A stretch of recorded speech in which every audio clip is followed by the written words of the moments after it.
Fox News alert for you sports fans tonight. Justify has won the Kentucky Derby. How fun. And it was a rough day for spectators there at Churchill Downs. The bonnets weren't enough. You needed umbrellas and a poncho and a whole lot more than that, as there was a record amount of rainfall at Churchill Downs, 2.6 inches, topping the record of 2.3 in 1918. There's all those beautiful hats. Beautiful hats, beautiful dresses, and then you get out there and it pours, and then for the people who don't wear the beautiful stuff and they just want to go party in the infield. Right. Ugh, all the mud. Man, oh man. See, I was hoping to go. Maybe next year I'll get a chance to go and wear one of those hats. It is a sight to be seen. Yeah, it looks like a lot of fun. That does it for us. Julie Banderas is up next with the Fox Report. Have a good night.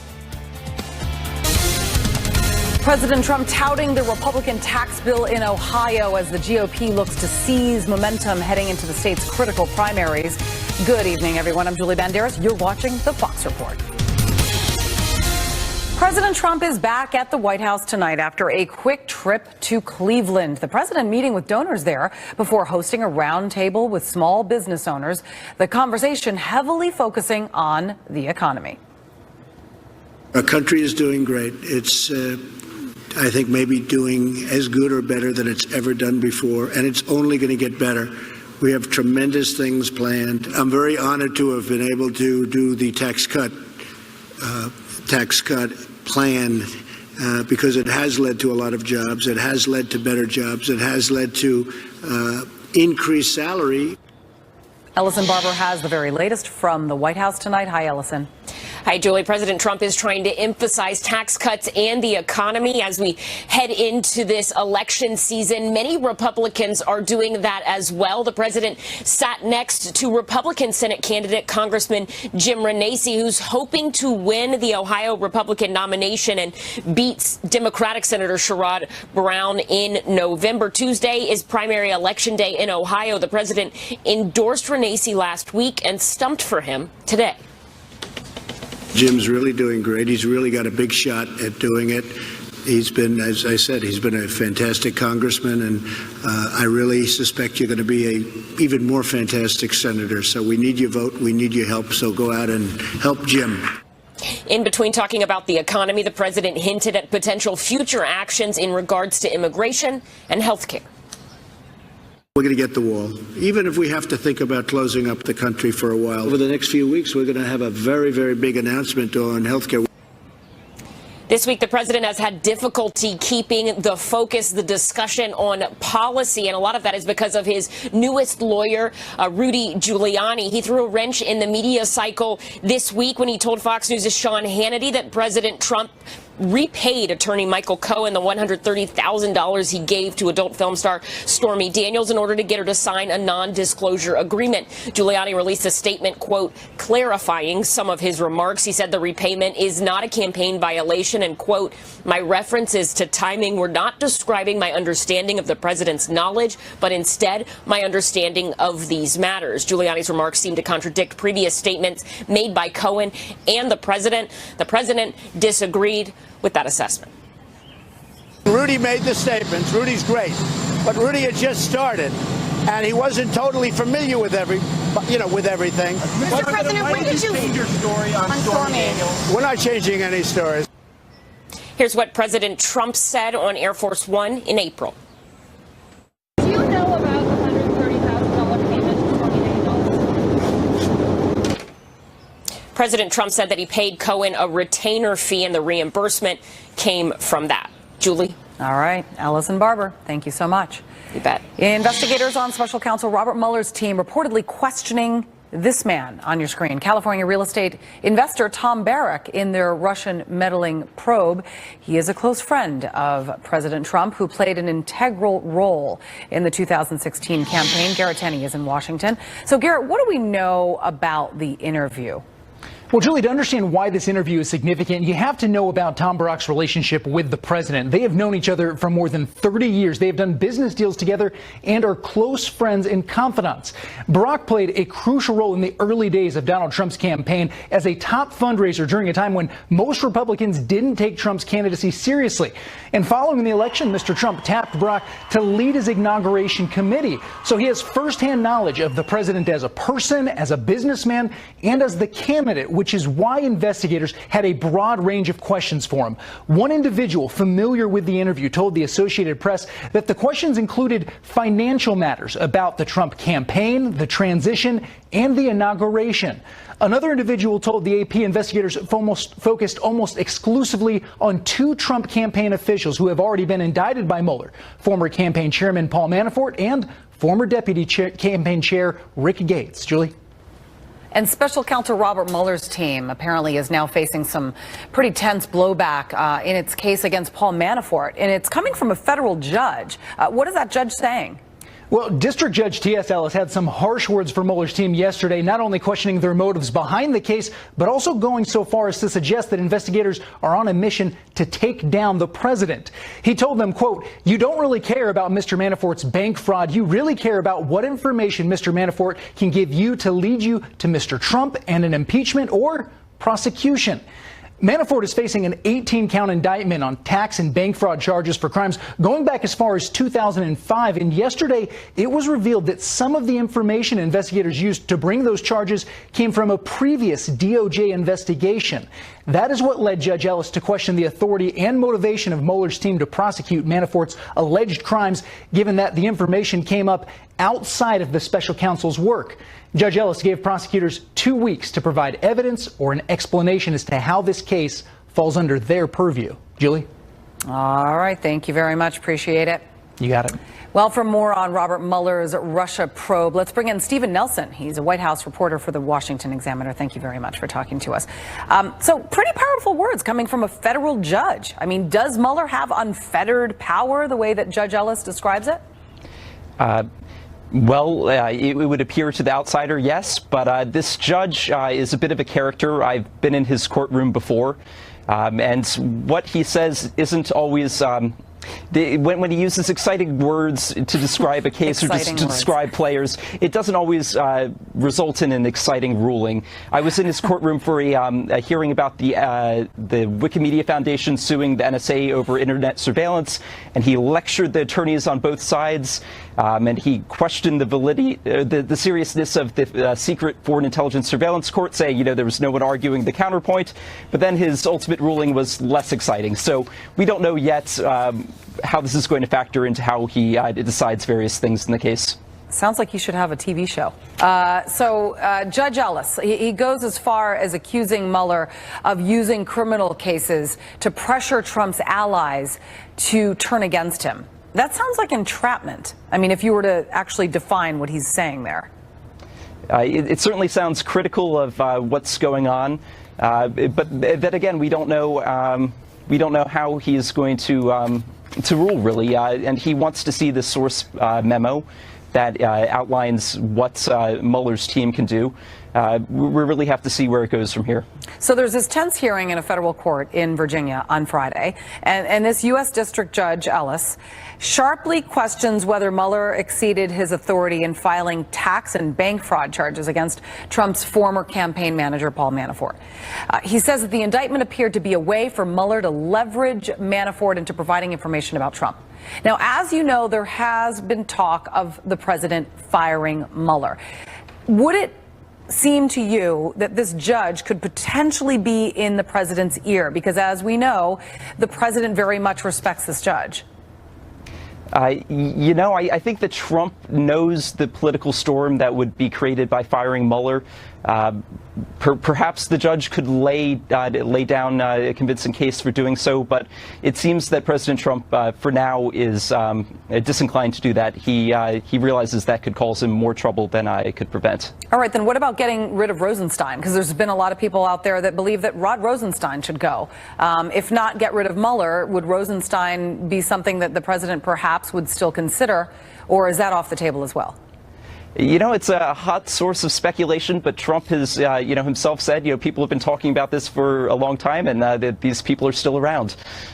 So I think as of now, it doesn't seem likely that he would fire him either. But, President Trump surprises us. All right, Stephen Nelson, thank you very much. And of course, you're going to come back to us because we're going to be talking to you later about North Korea, South Korea, a lot going on there. So stand by and we will be back to you at the bottom of the hour. President Trump facing a rapidly approaching May 12th deadline. That is 1 week from today, folks. May 12th to decide whether to stay in the Iran nuclear deal. And now former Secretary of State John Kerry, he's coming under fire over reports he's been secretly meeting with world leaders in a bid to save the deal. Harvard Law professor emeritus Alan Dershowitz weighing in. But the Logan Act's dead letter. But if it were in existence, my friend John Kerry would be violating the Logan Act. He is negotiating, though he is not in the administration. And there are real problems with doing that. We can do much better than we do now. And if John can accomplish that, all power to him. But if what he's doing is just trying to preserve a bad deal, he shouldn't be doing it. David Lee Miller has more from Jerusalem. If the U.S. does decide to pull out of the Iran deal, experts say it will be difficult to predict what happens next because the U.S. is only one country that signed on to the agreement. France, Russia, China, Germany, the U.K., and Iran could all still decide to remain in the agreement. But there will be global implications if the U.S. does decide to walk away. On May 12th, the president will have to decide to renew waivers for sanctions that target Iran's central bank and oil exports. If that happens, countries buying Iranian oil would have to reduce purchases or face penalties imposed by the U.S. Some experts say Iran's oil exports could be reduced to up to 1 million barrels a day. That could result in a spike in the cost of gasoline in the U.S. There is also another date to keep in mind. By July 11th, President Trump will have to decide about other sanctions that target Iranian companies and individuals. The president can decide to reimpose all sanctions at once or do it piecemeal. The gradual approach could provide the leverage and time to come up with a new or amended agreement. If Iran considers the agreement dead, it might act unconstrained in the region, targeting Israel and increasing its influence and presence in Syria and Lebanon. Some analysts warn Iran could abandon restrictions on its nuclear program that were previously agreed to and increase uranium enrichment. The head of Iran's Atomic Energy Organization says the country has the capability to enrich uranium to a higher level than before the deal was signed. In Jerusalem, David Lee Miller, Fox News. David Lee Miller, thank you very much. Right now, President Trump says plans for his historic meeting with North Korean dictator Kim Jong-un are coming together as we learn South Korea's president will soon visit the White House. We'll have details straight ahead. Plus, we are live on the ground from the Big Island of Hawaii, where volcanic eruptions and earthquakes have forced hundreds of people to evacuate. Activity continues. Doesn't look like it's slowing down. Everything's still escalated as far as seismicity and deflation. So, the county and the government just continues to respond and try to be aware. News Alert officials in Hawaii say the Big Island is still feeling aftershocks and its national park will remain closed until further notice after a volcano spewed lava and dangerous gas. The magnitude 6.9 earthquake was the state's largest in 4 decades. Evacuations, meantime, underway and more ordered. But some residents say they plan to stick it out. I didn't go to work today. I basically am home today because I feel like as long as I'm in my house is safe. If this opens up, I'll leave. But other than that, unless they force me to leave, yeah, I ain't planning to leave. Whatever happens, happens. That's it. Deal with it as it comes. William LaJeunesse is live on the Big Island. William, still aftershocks. Wow. Yeah, and the experts at the Volcano Center here in Hawaii are predicting things to actually get worse before they get better, more eruptions and more earthquakes. Now, I want to show you something real quick. Most people think that a volcano only erupts through the crater or through the cone. Well, the cone of Mount Kilauea is about 24 miles in that direction. This particular eruption, if you will, is coming through vents or fissures considerably downslope from the cone of Mount Kilauea. There are actually 8 of them, and they're clustered near one community. And indeed, that is the area where they have basically evacuated 1,400 individuals, 700 homes. Also, yesterday they got rid of everyone who was in the Volcano National Park. That was 2,500 people. They've closed the park, and officials say that they're most worried about these toxic gases that are associated with these eruptions, if you will, through these fissures. It's called sulfur dioxide, and it can burn your lungs, your eyes, even your skin, Julie. So that is one of the reasons police are keeping the media, as well as any tourists, as well as the residents, away from their homes. Julie? Wow. And what has been the impact on tourism?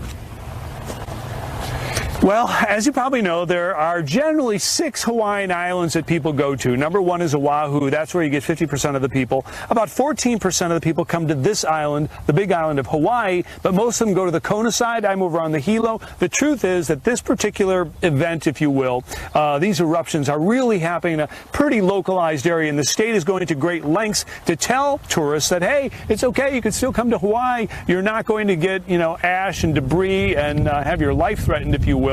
Hey, it is still a hot spot, but as at this point in time, the effects of this particular event is pretty localized. And even though it was a 6.9 earthquake, again, it was not a kind of a slip fault or thrust fault that you have in California. Again, the effect was pretty localized to this island, and really virtually no tsunami to speak of. Yeah, back to you. That is a blessing in disguise. Thank you so much, William Lajeunesse, for reporting on that. Well, for more than 1,000 people arrested for demonstrating in cities across Russia, what they were protesting that caused this extreme police response. Plus, 2 law enforcement officers mowed down and killed on a highway last year. And today, police finally have their suspect. What we are learning tonight about the man behind the wheel. Immigration officers arresting an immigrant accused of overstaying a work visa in connection with a car crash that killed an FBI agent and a fire marshal. It happened last year when Fire Marshal Sander Cohen pulled over on the side of a Maryland highway to help Agent Carlos Wolf, who had crashed his vehicle there. And that is when authorities say the 28-year-old Guatemalan man drove up on the scene, swerving to avoid their cars, but instead plowing straight into the 2 men. Authorities charging him with negligent driving. They have ruled out alcohol, drugs, and speed as factors in that crash. Thousands of people demonstrating across Russia today ahead of President Vladimir Putin's inauguration for his 4th term in office. Police reportedly arresting some 1,600 of them in 20 different cities. Katie Logan has a story from our London bureau. Russians opposed to Vladimir Putin have been demonstrating against his 4th term in office. Protests took place in Moscow, St. Petersburg, and several other key Russian cities and towns. The atmosphere was heated, with demonstrators shouting shame and waving anti-corruption placards. This Moscow protest wasn't authorized by the government. Police in riot gear were quick to crack down and cleared the demonstrators in a matter of hours. Hundreds of activists were arrested around the country, sometimes with force. Amongst those detained was opposition leader Alexei Navalny, who organized the rallies. He addressed the crowd before being dragged away by police. Navalny is one of Putin's most vocal political opponents. He's been arrested several times before and was barred from standing as a candidate in the recent presidential election. Navalny is calling for people to take a stand against what he says is Putin's autocratic rule. And many demonstrators here were calling for Putin to resign.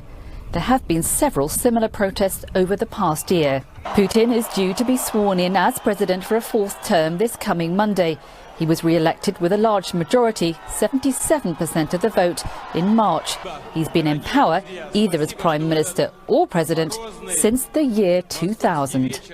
And as of Monday, Putin will continue his presidency for another 6 years, making him Russia's longest-serving president. In London, Kitty Logan, Fox News.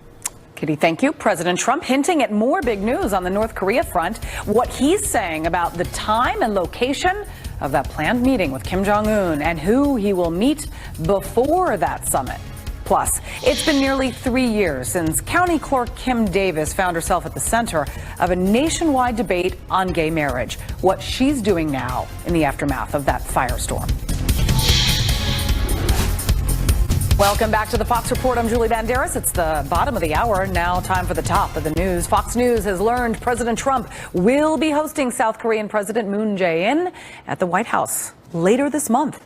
The visit will be coming ahead of the president's planned summit with North Korean leader Kim Jong-un. The president saying the administration has ironed out some key details of that meeting, but is keeping them under wraps for now.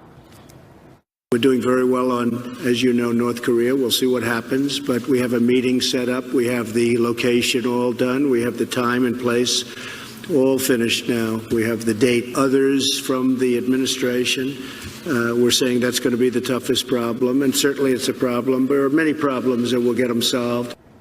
Julian Turner with more from Washington.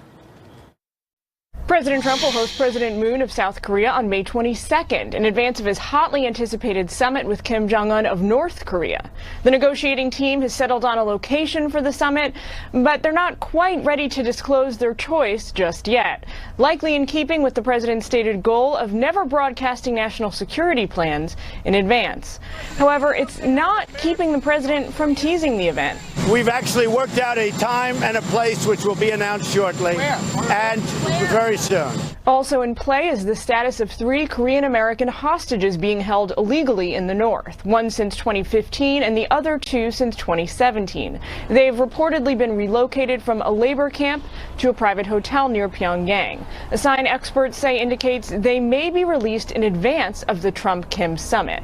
We're having very substantive talks with North Korea. And a lot of things have already happened with respect to the hostages. Kim Jong-un has long been detaining American citizens to use as bargaining chips in his dealings with the international community. It's nearly 1 year since the death of Otto Warmbier, an American student the Kim regime tortured to death over the course of 17 months. They used him as a political pawn for as long as they could, and when they could no longer, when he was of no value to them, they essentially sent him home to our family in a body bag. The ideal scenario for the Trump team is to complete the release and transfer of these hostages before the start of the summit. Administration sources say they want the 2 leaders to focus exclusively on the nuclear issue during their face-to-face meeting. In a gesture of goodwill intended to speed up Korean reunification, the North moved its clocks forward 30 minutes to sync with the South, a small step in the right direction. Julie? All right, Julian, thank you very much. And for more on this, let's bring back Stephen Nelson, White House reporter for the Washington Examiner.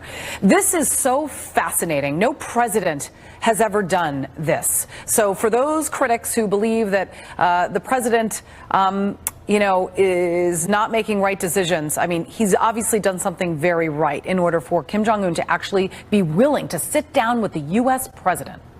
Right. It's amazing that we're just weeks away, really, from a major diplomatic event in history. We, of course, still know very few details about when this is going to be or where it's going to happen. This announcement that Trump is meeting with the South Korean leader later this month at the White House, that is perhaps the best clue we have so far, that it's going to be happening, this meeting with Kim is going to be happening after May 22nd. We don't know when, we don't know where, we don't know what security protocols are going to be in place, but we know it's coming and we know it's going to be big. How critical will South Korean President Moon Jae-in's visit be when he visits the White House? Because his visit comes literally at the end of this month, just ahead of President Trump's historic summit with North Korean leader Kim Jong-un. Right. Well, we would imagine that they are going to be discussing the agenda for the meeting and what priorities President Trump is going to be pursuing when he sits down with Kim. It is important, of course, that they're on the same page, and the South Koreans also have played a very important role facilitating this meeting. Of course, a South Korean official brought this message to the White House and then announced it to the press that there would be this meeting to begin with. So they've been playing a pretty key role here.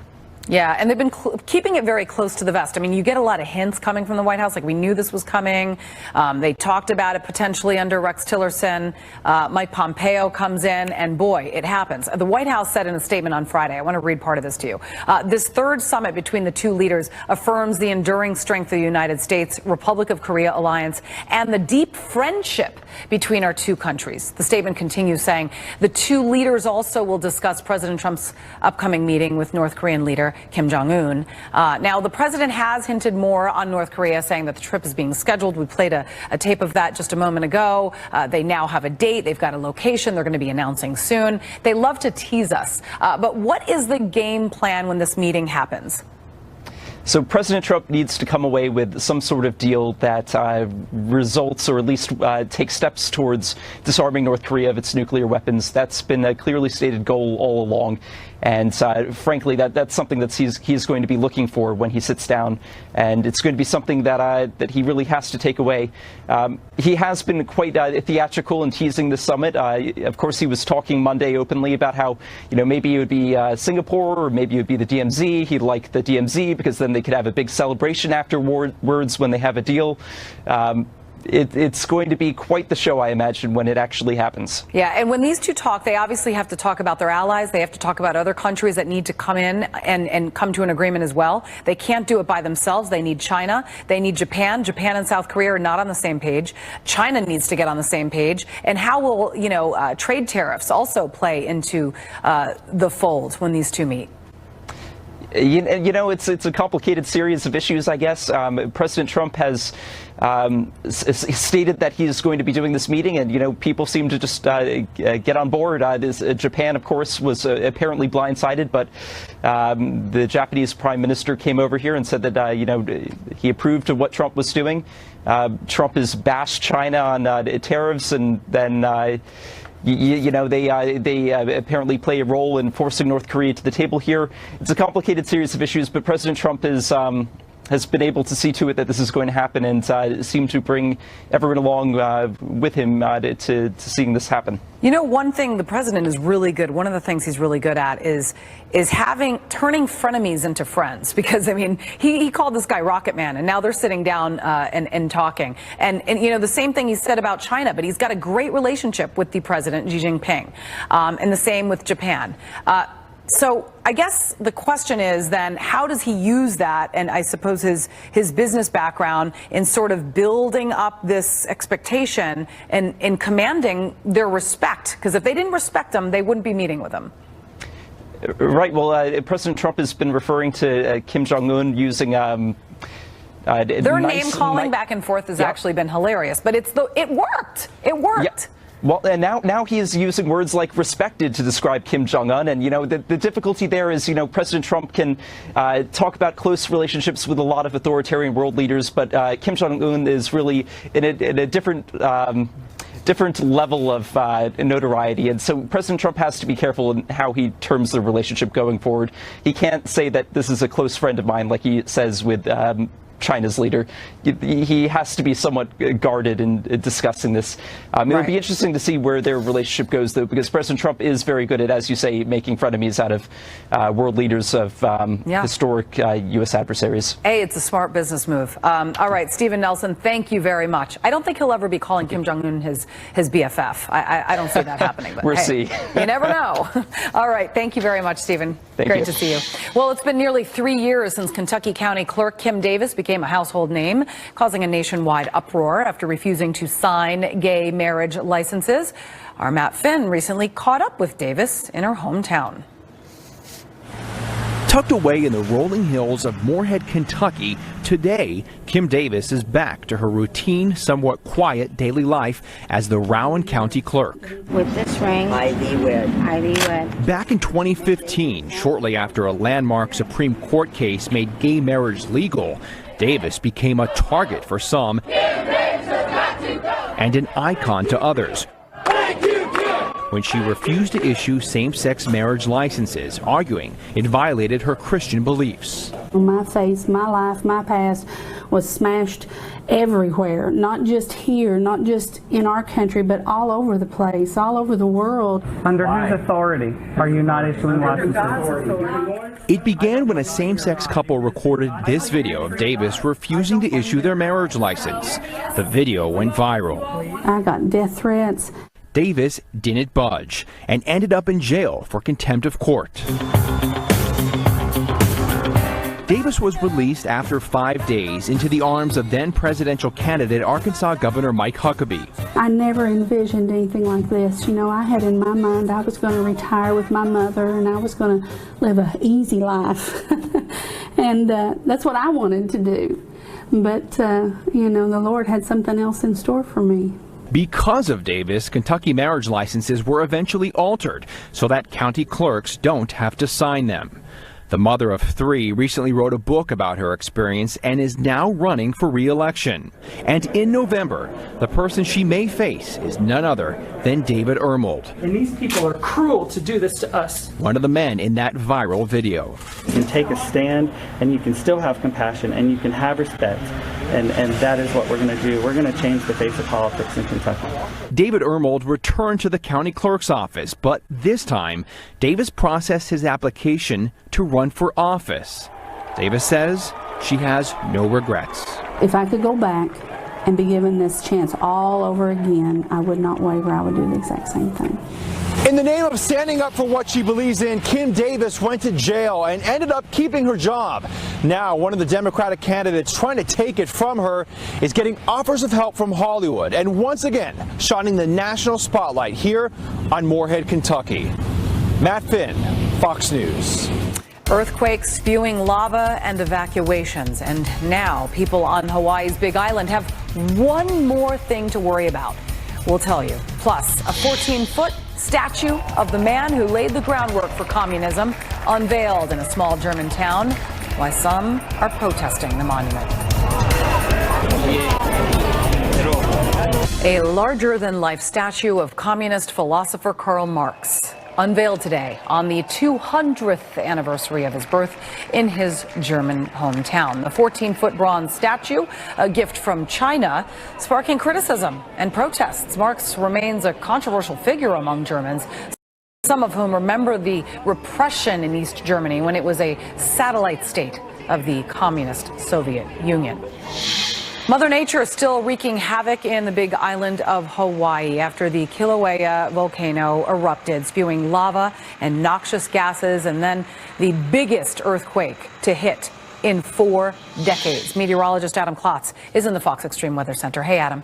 Hey there. Yeah, it's all that activity, unfortunately, that's been happening on the eastern edge of that island. It's released gases, and those gases dangerous. Sulfur dioxide, that's very harmful to the respiratory system. The wind's not necessarily cooperating with this. But here's a map of the islands. Again, all the action there on the eastern edge of the Big Island of Hawaii. The wind's coming from the sea onshore, which means those gases that continue to leak out of those cracks in the ground are going to be pushed further inland and along the coast. You see these winds that will be moving from off coast onto the shore. So anyone in the way of this is something that locals are going to be wanting to pay attention to.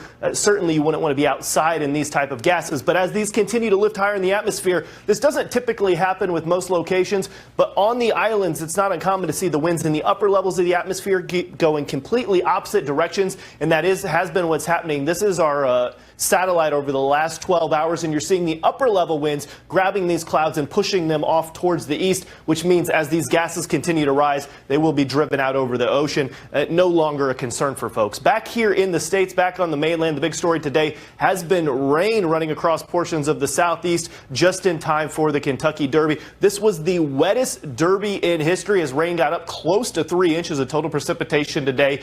Outside of this story, if you're in the desert Southwest, you've noticed this also. The heat, very extreme. Temperatures getting up into triple digits. We've got heat warnings, advisories stretching there across the southeast. The highs today, a lot of folks getting up into those low 100s, Julie. So it's just been incredibly hot for folks there in the Southwest.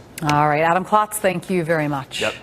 Seattle lawmakers are looking to combat the city's growing homeless epidemic with a proposed tax on big businesses. But could it end up costing the city jobs? That's the question. Dan Springer answers. The city of Seattle, with its booming tech industry, is poised to lower the boom on its largest job creators. The council is considering a head tax of 26 cents for every hour worked in the city on companies that gross $20 million a year. And some businesses will die or leave Seattle because of this. The tax will raise $75 million from around 600 companies, among them Home Street Bank, which has 700 employees in Seattle, but owns land just across the city line. And you start creating a scenario where it's much more attractive to house employees outside the city. And that is bad for the city. It's bad for jobs, it's bad for the city economy. The tax revenue would be used to build homeless shelters, tiny house villages, and affordable apartments. Despite spending on homelessness that has ballooned to $200 million a year, the number of those on the streets or in cars has grown 20% in 2 years to nearly 4,000. Housing and homelessness is absolutely a regional crisis, but we have to act with urgency right here in Seattle to get folks inside. This creates almost around 2,000 deeply affordable homes. By far the biggest impact will be felt by Amazon. It's looking at an annual tax of $540 on each of its 40,000 employees. The online retailer will pay $21.6 million more a year, even though it's spending $10 million to build a homeless shelter in one of its many new office towers. And at the same time, Amazon is looking for a second headquarters. What Amazon is doing is keeping their options open. They're saying they're going to set up a headquarters in another city, and then they can transfer work from Seattle to other places as needed, and it's just a basic business decision. After months of being silent, Amazon has finally fired a warning shot, confirming that it's put on hold plans to build an office tower in this block and is considering subleasing a different building it owns if the city goes ahead and passes this head tax. That would be about 7,000 jobs not created. In Seattle, Dan Springer, Fox News. Well, the unemployment rate now at its lowest in 17 years, dropping to 3.9% as companies added 164,000 jobs in April. Good news. Peter Ducey has more. The unemployment rate is now the lowest it's been this millennium, 3.9%. The big thing to me was cracking 4. That hasn't been done in a long time. 164,000 jobs were added last month, even though investors and business owners are holding their breath to see what winds up happening with tariffs. Now I think really they're waiting to see what's going to happen on trade, because we're going to have some incredible trade deals announced. Traveling in China today for negotiations with Chinese counterparts, Treasury Secretary Steve Mnuchin offered optimism. But a Bush-era congressional budget director says this is, quote, the wrong way to get to 3.9% unemployment. Douglas Holtz-Eakin writes that, quote, the decline in the unemployment rate was solely because the labor force fell by 236,000 and labor force participation dipped to 62.8%. Then there are the Democrats who claim that when good economic news comes, the thanks should be to Obama. If you think about what the economy was like when President Obama took office, and we were losing 750,000 jobs a month, and under his watch the unemployment rate dropped in half, and it's encouraging to see that we're continuing to make progress. Trump's economic team prefers to highlight the fine print in this report, like black unemployment, now down to its lowest point since the early 70s, 6.6%. The black unemployment rate, which we've been talking about being at the lowest ever, went down again. The Hispanic unemployment rate is the lowest ever, and even for teens and females, it's the lowest we've seen since 2000. And so there's a heck of a lot of good news in this report. Something else in the jobs report today, a 2.6% boost to hourly pay compared to this time last year. But the payment to Stormy Daniels was all that most reporters asked the president about, and that was eating away at him in Dallas. So we have the best employment numbers we've virtually ever had. And yet, all we hear about is this phony Russia witch hunt. That's all we hear about.